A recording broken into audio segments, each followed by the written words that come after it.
चलिए हम लोग एक इम्पोर्टेंट क्वेश्चन को लेकर के एक नंबर पॉकेट में बंद करने के लिए जा रहे हैं। पॉकेट खोलिए और पट से बंद कर दीजिएगा जैसे ही सवाल समाप्त होगा। चलिए देखते हैं सवाल कहता क्या है। कहता है प्रथम 5 विषम संख्या का माध्य ज्ञात। प्रथम 5 विषम संख्या का यदि हमको माध्य ज्ञात करने का रहा तो एक नया शब्द आ रहा है विषम संख्या। आखिर विषम संख्या क्या होता है? तो विषम मतलब बेजोड़ा। जो भी संख्या बेजोड़ा में रहेगा ना उसको हम लोग क्या कहेंगे? वो विषम संख्या कहेंगे, है ना। तो सबसे पहले जो विषम संख्या स्टार्ट होता है ना एक से होता है। 3 हो गया, 5, 7 और 9। तो गिनिएगा तो 5 आपका पूर गया है। 1 2 3 4 और 5 ये हमारा विषम संख्या। इसका परिभाषा यदि आप जानना चाहते हैं तो क्या कहता है? ऐसी संख्या जिसमें 2 से पूर्णतः भाग ना लगे उसको विषम संख्या। ऐसी संख्या जिसमें 2 से पूर्णतः भाग ना लगे उसको विषम संख्या। दूसरा परिभाषा इसका देखिए, ऐसी संख्या जिसके इकाई स्थान पर 1 3 5 7 और 9 रहे उसे हम लोग विषम संख्या। अब इसका माध्य निकालें। तो माध्य बराबर आप अच्छे से फॉर्मूला को जानते होंगे बउआ, सभी प्रेक्षणों का योग, सभी प्रेक्षणों का योग बटे में प्रेक्षणों की कुल संख्या। प्रेक्षणों की कुल संख्या, है ना, कुल संख्या। तो बताइए प्रेक्षण में क्या क्या है? तो 1 है, 3 है, 5 है, 7 है और 9 है। बटे में कितना हो गया? 5। 1 2 3 4 और 5। अब बउआ 3 1 4 5 9 7 16 9 कितना हो गया? 25 बटे 5। कटा दिए 5।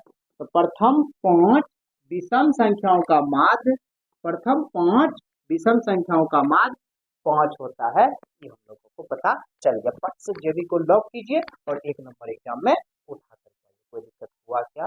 जरा सा भी नहीं हुआ होगा। चलिए हम लोग अगला, चलिए हम लोग एक इम्पोर्टेंट ऑब्जेक्टिव को लेकर के मिल रहे हैं जो हर बार एग्जाम में पूछा जाता है। ज्यादा चांस है इस बार भी पूछने का, तो क्यों ना हम इस क्वेश्चन को देख ले और एक नंबर को अपने पॉकेट में क्या कर दे? बंद कर दे। चलिए हम लोग बंद कर दे। क्वेश्चन क्या करता है? प्रथम 5 सम संख्या का माध्य ज्ञात करें। बउआ इसमें एक और नया बात आपको सुनने में आ रहा होगा, सम संख्या क्या है? तो पहले हम लोग सम जान जाते हैं। पता है बुआ सम किसको कहते हैं? मतलब जो भी संख्या जोड़ा में रहेगा ना उसको सम संख्या कहेंगे। मतलब समझ में आ गया होगा ना। यदि आप चप्पल खरीद रहे हो तो जोड़ा में खरीदोगे, बेजोड़ा चप्पल यदि हो गया ना तो चप्पल का आयु खत्म, सब चीज खत्म। तो जोड़ा है ना, तो जिसको तोड़ना आसान हो। तो सबसे जो पहला सम संख्या होता है वो 2 होता है, दूसरा 4 6 8 10। ये हम लोगों के पास प्रथम 5 सम संख्या आ गया। इसका परिभाषा क्या बोलेंगे? ऐसी संख्या जो 2 से पूर्णतः विभाज्य हो उसको हम लोग सम संख्या कहते हैं। और दूसरा परिभाषा होता है ऐसी संख्या जिसके इकाई स्थान पर 0 2 4 6 और 8 रहे उसे सम संख्या कहते हैं। तो दोनों परिभाषा भी याद हो गया होगा।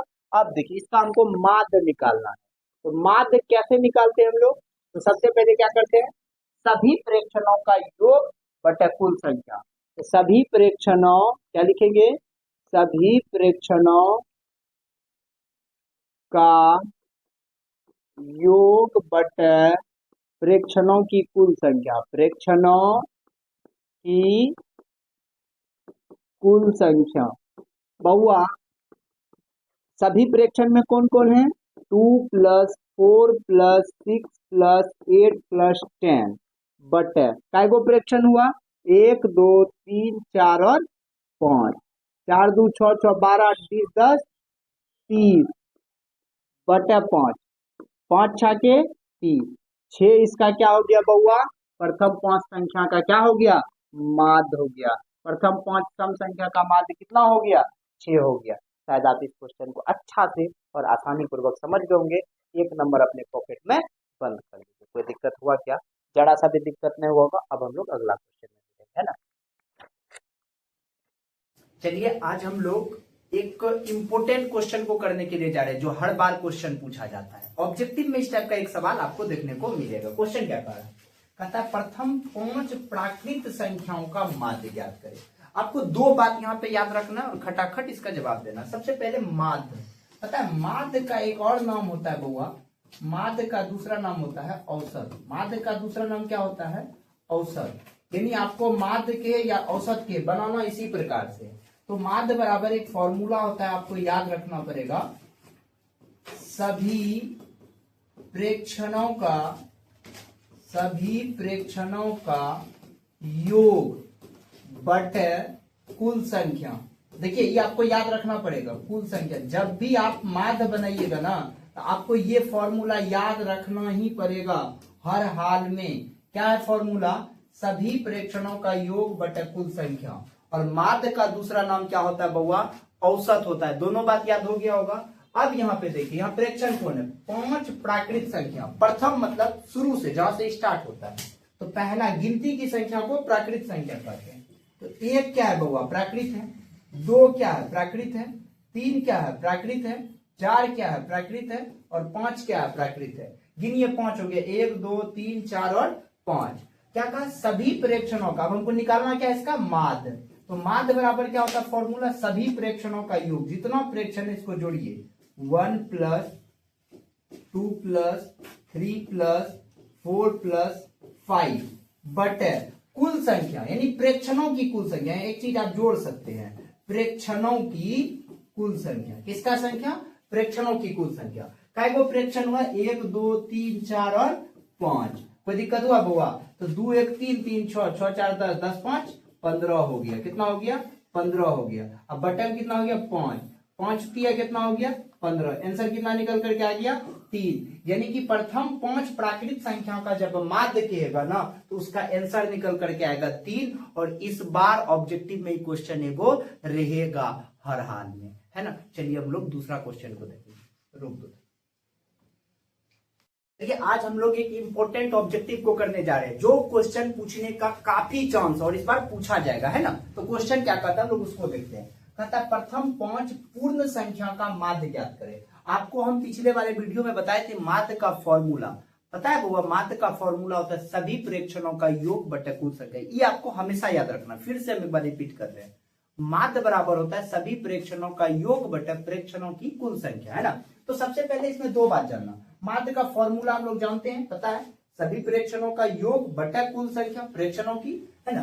दूसरा बात क्या? पूर्ण संख्या किसको कहते हैं? तो गिनती की संख्या के समूह में जब शून्य को मिला देते हैं, फिर से सुनिएगा, गिनती की संख्या के समूह में जब शून्य को मिला देते हैं तब जो समूह तैयार होता है ना, तो उसी को हम लोग क्या कहते हैं? पूर्ण संख्या। यानी पूर्ण संख्या जो स्टार्ट होगा वो 0 से स्टार्ट होगा।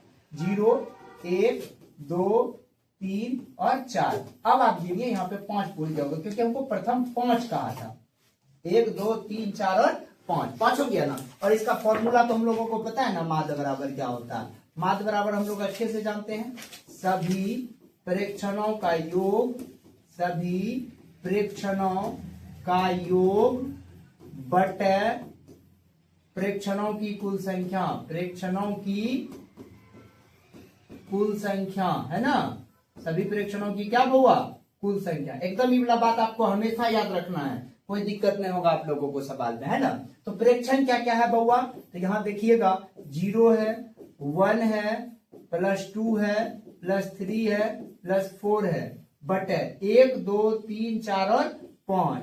अब सबको जोड़ दीजिए, 4 3 7 7 2 9 9 1 10 10 बटे कितना हो गया? 5। कटा दिए तो आंसर कितना निकल करके आ गया? 5 दूना 10 आंसर हो गया। शायद ये भी क्वेश्चन आप अच्छा से समझ गए होंगे, है ना। कॉपी रखिए फटाफट। 2025 और 26 का तैयारी एकदम आप करते जाइए, टॉपर बनने सबको कोई नहीं रोकेगा, है ना।